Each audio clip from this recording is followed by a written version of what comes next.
They also carried war clubs and flint knives.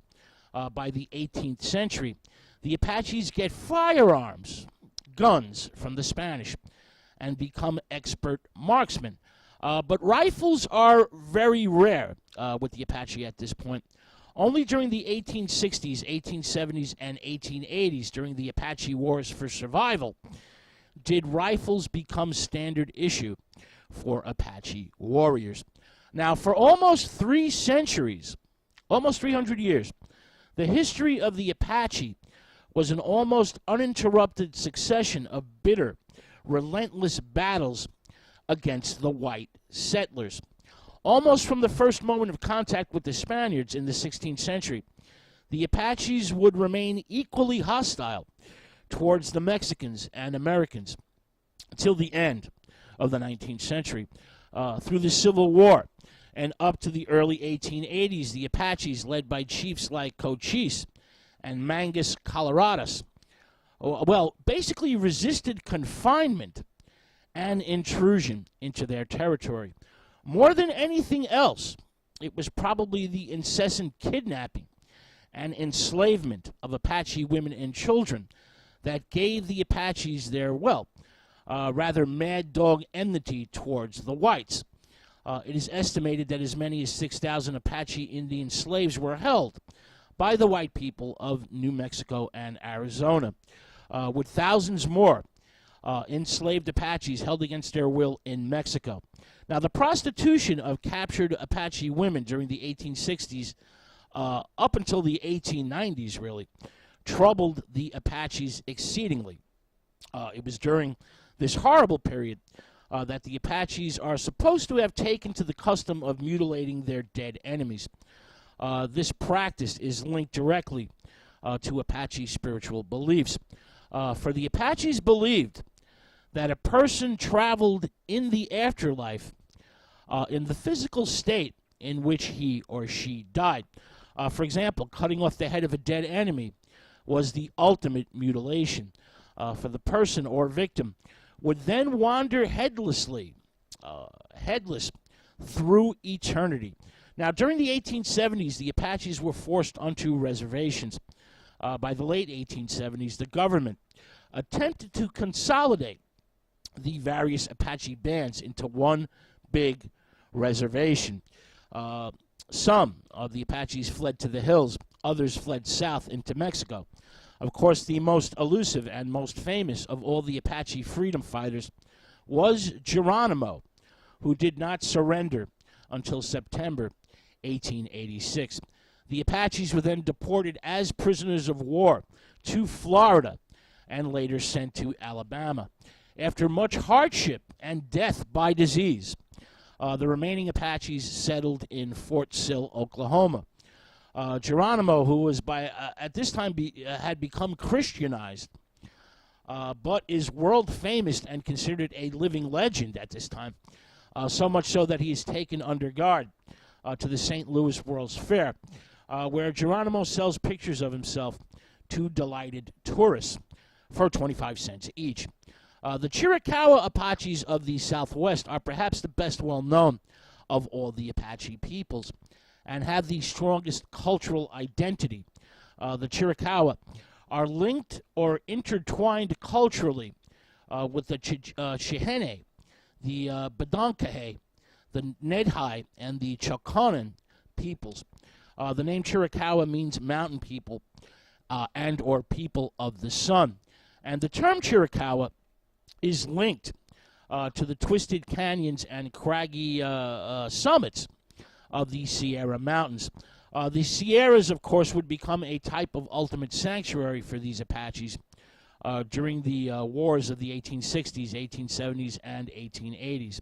Now let's get a little bit into the religion of these mountain Apaches, which was polytheistic and animistic. Their supreme god, Usen, was a supernatural power whose existence predated the creation of the universe. Now, there's important intermediaries in the Apache religion. White painted woman and child of the water. There are many variant myths and legends in which one or the other was responsible for creating the earth. Now, all the myths and legends agree that the child of the water created the Apache people. His brother, the killer of enemies, who freed the game animals from their underground home, also created the white man.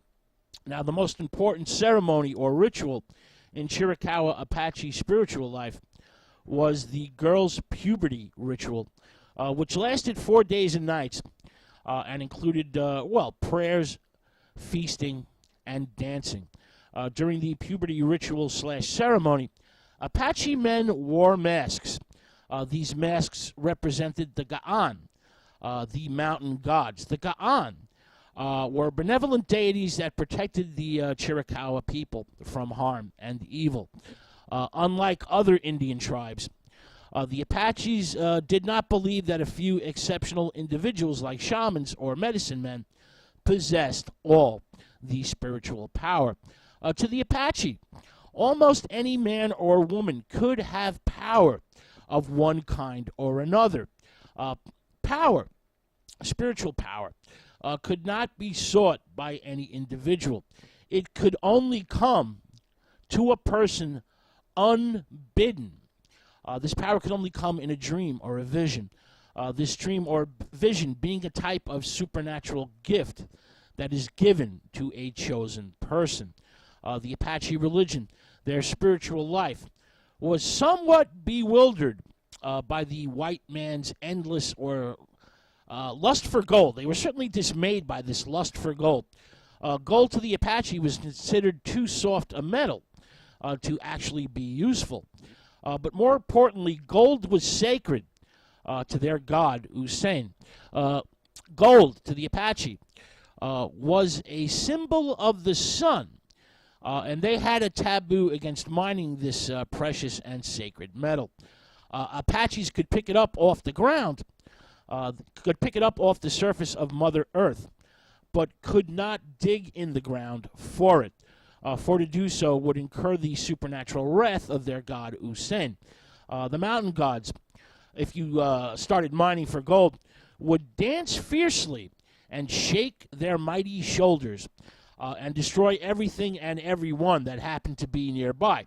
Lightning also played a major role in the Apache religion, and lightning was considered to be a visible manifestation of powerful supernatural beings known as the Thunder People.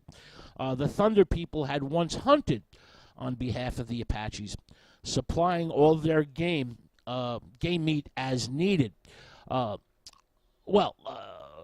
Flashes of lightning were the arrows of the Thunder People, and the chipped flints of stone that are found all over the Southwest were considered to be the remnants of these sacred arrows. But at some point during the Apache past, the Apache people took the Thunder People's hunting for granted, and their ingratitude was punished, and the Thunder People withdrew their supernatural aid or assistance. Lightning was considered a profoundly ambiguous power, and the Apache would fend off the danger of being struck by it by using charms and totems. When lightning split open the sky, the Apaches would wear sage in their hair and make sure that nothing red was near their persons.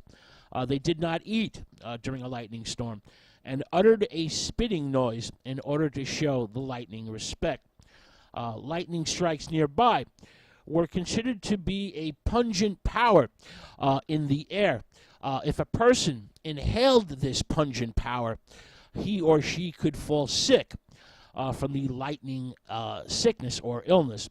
Lightning was also considered to be a force for good, and Apaches often prayed to it with a special class of shamans who specialized in lightning phenomena. For example, the presence of iron tended to negate this shaman's power, this lightning specialist's power. The Apaches also had a strong belief in witchcraft and sorcery. A suspected witch, or brujo, was suspended between two trees with ropes tied around his wrists and legs. basically 3 feet off the ground. A fire was then kindled beneath them till the flames reached their flesh, and the suspected witch or brujo was then burnt alive.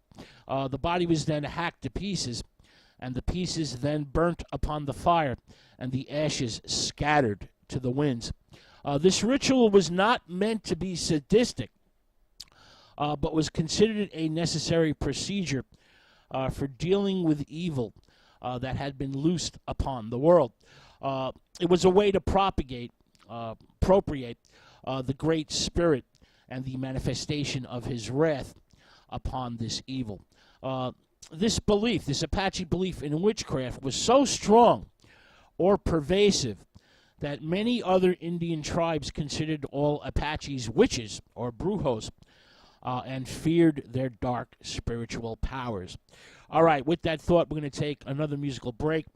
When we return, I'm going to recite 2 Apache myths, a Genesis story from the Hikarias Apaches, also known as the Athabascan peoples of southern New Mexico, and a multicultural Apache myth about how the curing ceremonies and rituals came into being. But first, some more music. This is the late, great Jimi Hendrix, the guitar god himself, who is of Cherokee origin, with the classic Midnight Lightning. Stay with us. This is God Rock Radio.